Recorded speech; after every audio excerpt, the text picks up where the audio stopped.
বিসমিল্লাহির রহমানির রহিম। আশা করি সবাই ভালো আছেন। তো আজকে আমি আপনাদের সাথে শেয়ার করব যে আমি তো জানেন প্রত্যেকদিন আমি ঘুম থেকে ওঠার পরে গরুর কাজগুলো করে থাকি এবং অন্যান্য কাজগুলো আপনাদের সাথে পরে শেয়ার করি।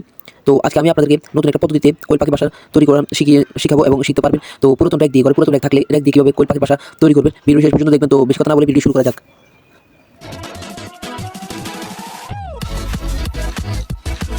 আসসালামু আলাইকুম। আশা করি সবাই ভালো আছেন। আলহামদুলিল্লাহ আমি এবং আমরা সবাই ভালো আছি। তো আজকের ভিডিওটা কি নিয়ে ফার্স্টেই দেখছেন এবং ভিডিওটি শেষ পর্যন্ত দেখবেন এবং যদি ভিডিওটি ভালো লেগে থাকে আপনারা অবশ্যই চ্যানেলটি সাবস্ক্রাইব করে দিবেন। তো আজকে আমি প্রথমে ঘুম থেকে ওঠার পরে আপনারা জানেন যেহেতু ঘুম থেকে ওঠার পরে আমি প্রথমত গরু কাজগুলো করে থাকি, আর অন্য কাজ করলেও গরু কাজ করার পরে অন্য কাজগুলো করে থাকি। তো আমার গরু পরিষ্কার করার পরে আমি অন্য কাজে যাবো ইনশাল্লাহ। তো ভিডিও শেষ পর্যন্ত দেখবেন, এটা আমার অনুরোধ থাকবে, আর ভিডিওটি স্কিপ করে দেখবেন না। তো আপনার সাথে আজকে একটা কথা শেয়ার করি, যেটা হচ্ছে আলহামদুলিল্লাহ আমি যে বয়সে এখন এই কাজগুলো করতেছি, অনেকে এই বয়সে অনেক কিছু ভাবে যে হুন্ডা এবং মোবাইল আইফোন অন্য কিছু, যেহেতু আমার এগুলোর প্রতি এত আগ্রহ নাই তাই আমি খামারের দিকে চিন্তা ভাবনা করলাম। তো যদি সামনে ভালো কিছু করতে পারি এবং সামনে ভালো ভালো ভিডিও আনতে পারি, সবাই দোয়া করবেন যেন আমি সামনের দিকে আরও ভালো কিছু করতে পারি, সামনের দিকে এগিয়ে যেতে পারি। তো আজকে আমার গরু সাফ করার পরে গোবরগুলো বলে নেওয়ার পরে আমার সবসময় আমি এগুলো করে থাকি, এগুলো আমার রেগুলার কাজ। আমার এগুলো ছাড়া আমার মন ঠিক থাকে না, কিংবা সময় যায় না, কিংবা সময় কাটে না এগুলো করি। তো তারপরে আমার গরু করে যখন গোবর টোবর পড়া শেষ, তখন আমি ইনশাল্লাহ গরুটা ঝাড়ু দিয়ে পরিষ্কার করে নিব, তারপরে গরু খাওয়া দাওয়ার ব্যবস্থা করবো ইনশাল্লাহ।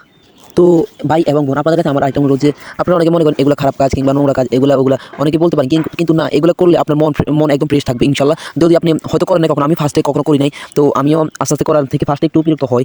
তাই তো আপনারা চেষ্টা করবেন, তো করলে আপনাদের ভালো, যদি করেন আপনাদের ইচ্ছা মতো করতে মন থেকে ইচ্ছা মতো করে করতে পারেন। তো আমি বলে তো আর করতে পারবো না আপনাদেরকে। তো ইনশাল্লাহ গরু ঝাড়ুটা দেওয়ার পরে আমরা গরু খাওয়াটাও রেডি করবো, যেহেতু আমাদের সকালে ষাঁড় গরুকে খাওয়া দেওয়া লাগে। তো ষাঁড় গরুকে খাওয়া দাওয়া দিয়ে অন্য কাজে যাবো। তো আর আমার একটা আছে গাভী গরু, ওইটাকে আমরা প্রত্যেকদিন খড় কেটে দিই। যে খড়গুলো কেটে দেওয়ার পরে তারা পানি দিয়ে বসে দিয়ে মেখে দিই। এগুলো মেখে দেওয়ার পরে আমি অন্য কাজ করতে যাই। তো সব কিছু দেখবেন এবং চেষ্টা করি সবসময় ভালো ভিডিও আনার জন্য। তো অবশ্যই ভিডিও শেষ পর্যন্ত দেখবেন, স্কিপ করবেন না। তো খড় কেটে আনার পরে গরুকে মেখে দিয়ে ফেলছি। তো রাত্রে যে খাবারগুলো অপচয় করছে ওগুলো পরিষ্কার করা লাগে, তাই ওইগুলো আগে পরিষ্কার করে নিচ্ছি। তারপরে আমি খড়কাটা আমার আগে শেষ, তা পুরো ভিডিও দেওয়া যায় না, কারণ পুরো ভিডিও দিলে হয়তো 1 ঘন্টা 1.5 ঘন্টা হয়ে যেতে পারে, তাই পুরো ভিডিও দেওয়া যায় না, তাই স্কিপ করে ভিডিওগুলো দেওয়া লাগে, বুঝছেন। তো অবশ্যই ভিডিওটি স্কিপ করবেন না, আমি আপনাদের কাছে প্রত্যেকটা বারবার অনুরোধ করতেছি। আর যদি ভিডিওটি ভালো লেগে থাকে অবশ্যই চ্যানেলটি সাবস্ক্রাইব করে দিবেন। তো আমার রাত্রে খাবারগুলো পরিষ্কার করা শেষ। তো এখন গাভী গরু যেটা আছে ওকে খড়গুলো এনে দিব এবং খড়গুলোকে পানি দিয়ে ভালোভাবে বসি দিয়ে ছিটিয়ে মেখে দিব ইনশাল্লাহ। তো খড়গুলো আনার পরে আমার যে কালো শার্টটা আছে ওটা আমাকে মানে খড়গুলো দেওয়ার চেষ্টা করতেছে, আমি ওর জন্য পারতেছি না, কারণ ও শিংগুলো দিয়ে আমাকে গুতাইতেছিল। তো এটা স্বাভাবিক, ও করতে পারে, কারণ ও সারগুলো তাই একটু মাথা গরম থাকতে পারে। তো পানি টানি দিয়ে ছিটিয়ে দেওয়ার পরে তারপরে আমি অন্য কাজে, যেটা আজকে আপনাদের জন্য স্পেশাল, যেটা হচ্ছে র্যাক দিয়ে আপনাদের জন্য যে খাঁচাটা তৈরি করবো সেটা ভিডিওটা দেখার চেষ্টা করবো। আমার খড়টা দেওয়া শেষ, এখন আমি যে খাঁচাটা তৈরি করবো ওই খাঁচাটার কাজে যাবো ইনশাল্লাহ। তো শেষ পর্যন্ত ভিডিওটা দেখবেন, আমার প্রত্যেকটা বার আমি অনুরোধ করতেছি। তো আমি খাঁচাটা তৈরি করার জন্য আমি যে রুমে মানে যে বাসায় থাকি এবং যে রুমে থাকি ওই রুমে চলে এসেছি। ওই রুমে আজকে খাঁচাটা তৈরি করবো। যে লাল এগুলো আপনারা যাই বলে থাকেন, আমরা এগুলোকে বেড়া বলে থাকি, লাল এরকম বেড়াগুলো নিয়ে নেবেন যে যতটুকু পরিমাণ লাগে। আমি একটা পুরাতন র্যাক নিয়ে নিয়েছি, যেটার ভিতরে আমার 2 তাক কোনো ব্যবহার করা হয় না।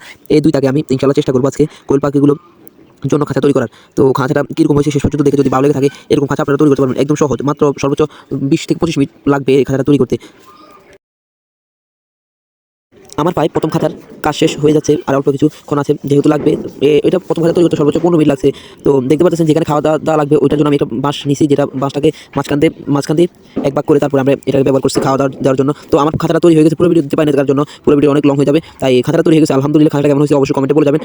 আজকের জন্য ভিডিও এতটুকু। তো সবাই ভালো থাকবেন, সুস্থ থাকবেন, সবাইকে আমার পরবর্তী ভিডিও দেখার জন্য অনুরোধ রইল। তো আসসালামু আলাইকুম। আর অবশ্যই ভিডিও শেষ পর্যন্ত দেখে থাকলে চ্যানেলকে সাবস্ক্রাইব করে দিবেন।